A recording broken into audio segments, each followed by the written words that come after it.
So we are all getting crazy to get these fast primes which are big and bulky, and then these are just primes. But if you are a professional and you're working with more than one people at a time, well, a fast prime is not the answer, because then the focal plane is not on the same one for all the people that you're shooting at. And so if you're shooting couples or families or groups, then of course a fast prime is not the answer, because you have to close it down. And so let's see together what alternatives do we have as professional where we're shooting at more than one person at a time.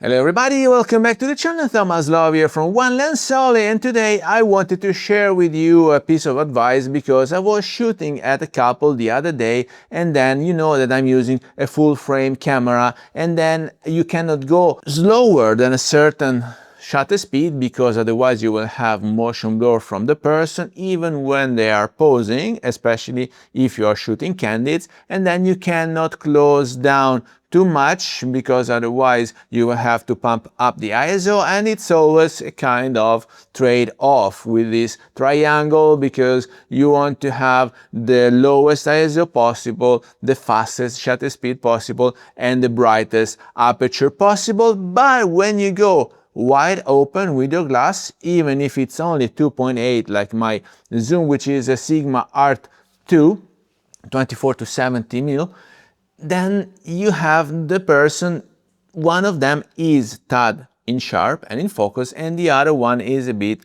blurred because it's not on the same focal plane. So what are you supposed to do? You have to close down. And so if you close down to f4, f1.6, why did you purchase a fast prime in the first instance? And so this is the thing that is puzzling my mind, and I'm asking myself whether, since I mostly shoot people and more than once at a time, I'm not a fashion photographer. I don't shoot models, single ones with a blurred background in studio, or I have to tell stories. And so even when I was shooting street photography, I was always closing down to f8 to f11, because I want to show the surroundings in my shot. And right now that I'm shooting portraits or couples or proposals on Lake Como, well, then I want to have the blurred background, because otherwise they go back home and they cannot show the families that they were actually on Lake Como. And so I have to close down anyway to f4. It's still wide open,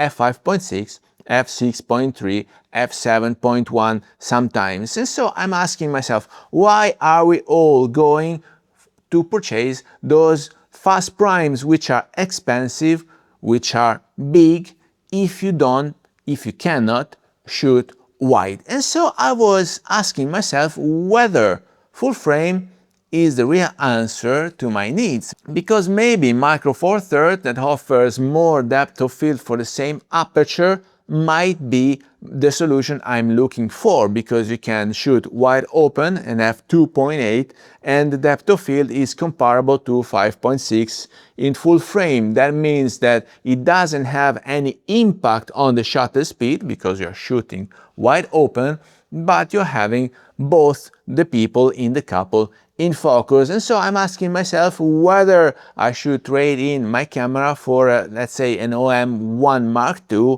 and what glass can get along with it. Now I saw that the 12 to 100 from OM system is an f4, so the depth of field is comparable to an f8, and it is a bit too much, I have to say. But I saw that the 12 to 40 is an f2.8, and so f2.8, that might be the case and in my advantage, because it's smaller, because it's more compact, because it's cheaper, because I will have 2 card slots, while right now I only have 1, so I have to rely on it, and I'm getting a bit anxious, I have to say.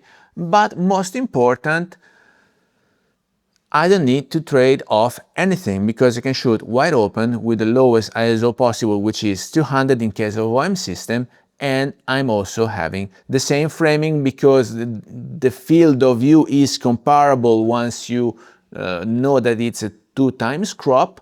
But the other thing that I have to consider, if you missed the episode a few weeks ago, I compared the Sigma 28 to 45 f1.8, which is a great great glass to the Sigma 28 to 105 f2.8, and the comparison was basically to see whether a faster and wider aperture like f1.8 is comparable to a compression with a longer focal length at f2.8. So closing down at f2.8 because the other glass could not open up to f1.8, but with a longer focal length, using the compression of that very glass, was giving me the same kind of blurred background compared to the f1.8 wide open of the very first zoom glass. And so this might be the case as well when considering micro four thirds, because you cannot blur the background going wide open because the depth of field is not comparable to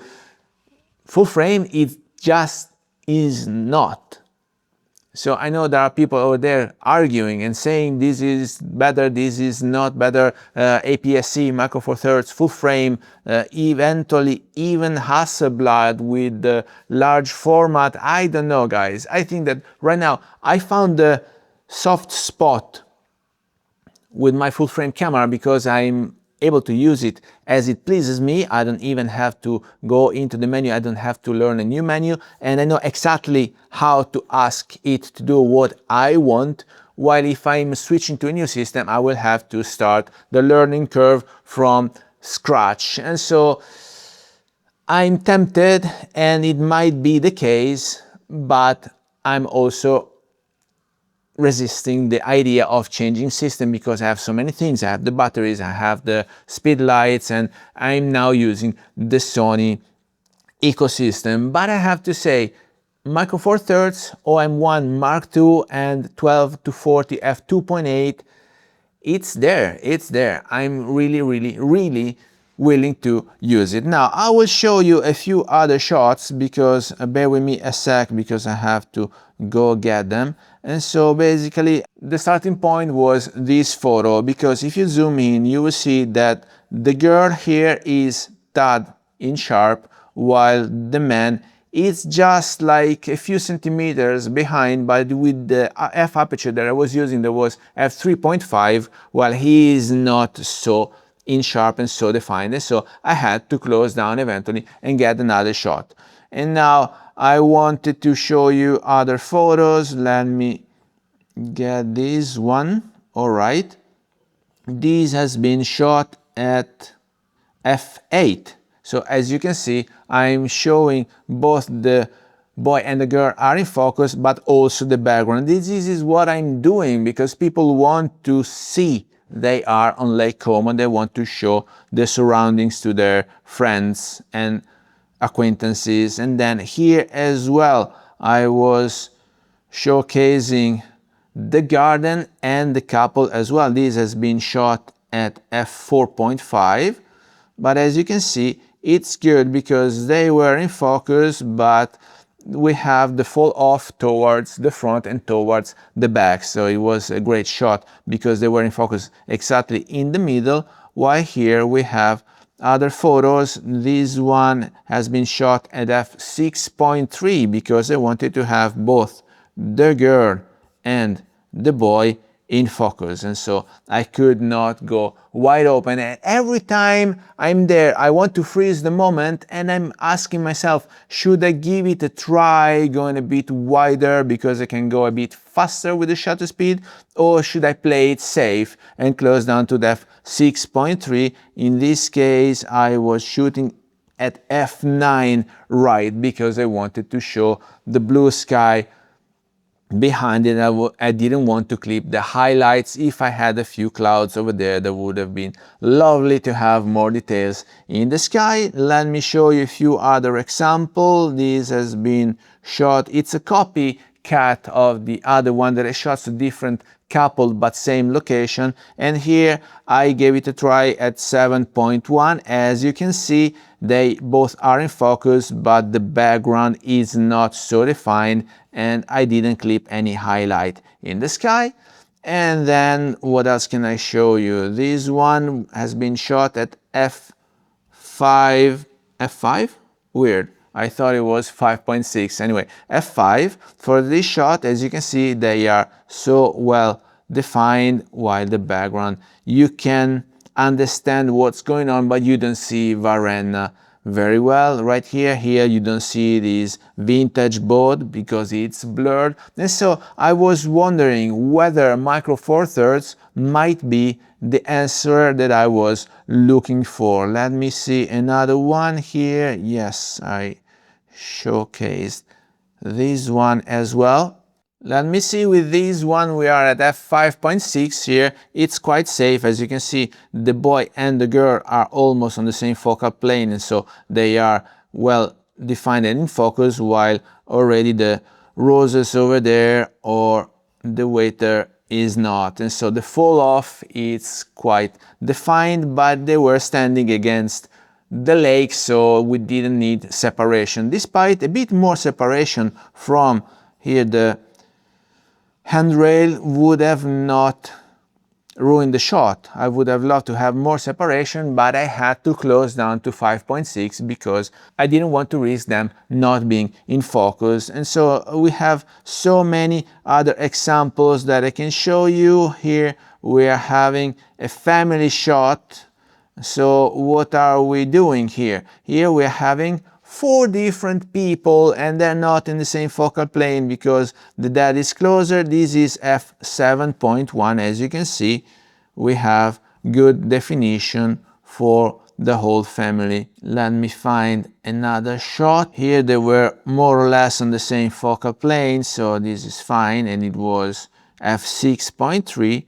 And here we have them all laying on the ground, and so 6.3 is enough. Guys, please let me know down here in the comments if you experienced Micro Four Thirds, the OM1 Mark II, if you ever compared it to full frame or to APS-C, because I am also curious. But before pouncing on it, guys, there are not many shops here that offer this solution at a cheap price, so I would be forced to buy online, but I don't want to purchase online and to trade in my camera before I can experience it. So I will eventually go and rent it and see what are we getting out of it, and then if it's worth it or not to switch from full frame solution. And I'm so resistant to give away my full frame because I know it's a great solution for low light situations. I'm not shooting in low light that much because most of the engagement proposals that I shoot are with sunset, so I still have plenty of light. I have the speed lights, I have the light right here. It's out of the frame, but you see this is all right, you can see the light bouncing on my head. This is a fixed source of light, and so I have a lot of light to use. But the real question is separation versus speed versus light performance versus depth of field, lower depth of field, meaning more people in focus, so I don't have to struggle or to give it a try.